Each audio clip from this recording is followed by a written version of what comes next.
manusia nanti ketika mereka dihisab oleh Allah itu dibagi menjadi dua, ahlul afiyah, ahlul musibah.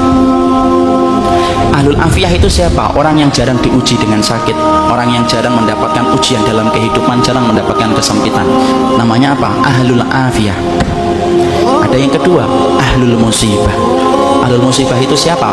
Orang yang hidupnya banyak sakitnya, banyak ujiannya, kesempitannya, kesulitannya. Itu namanya ahlul musibah.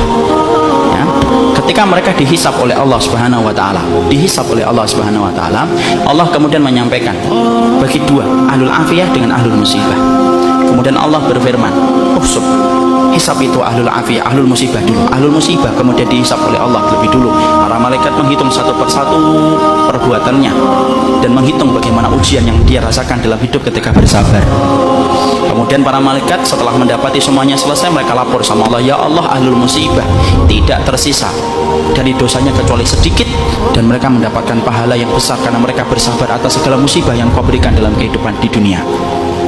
Antum tahu? Allah kemudian berfirman, utuhum salasa, kasih mereka tiga perkara, khairan, mangzilah, dan afiyah. Khairan, beri mereka kebaikan. Kebaikan kalau di akhirat apa? Surga.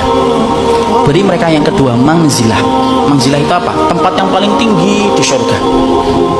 Tempat itu tidak bisa diperoleh dengan sholat, tempat itu tidak bisa diperoleh dengan sedekah, tempat itu tidak bisa diperoleh dengan haji dan umrah. Tempat itu hanya bisa diperoleh bagi orang yang mereka diuji oleh Allah dalam hidupnya dan dia bersabar.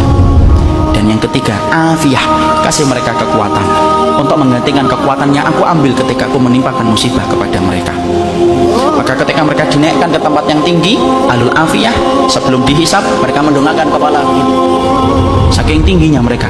Dan ketika mereka melihat kedudukan ahlul musibah semacam itu, mereka sebelum dihisab berkata kepada Allah, ya Allah, kalau kami ngerti di balik setiap ujian seberat ini Engkau mengganti setiap kesulitan mereka, tolong ya Allah, hidupkan kami lagi, lalu kasih kami ujian, potong-potong daging kami, daging-daging yang kecil, kami sabar untuk merasakan itu sampai mati, supaya kami mendapatkan tiga yang Engkau janjikan kepada ahlul musibah, saudara-saudara kami.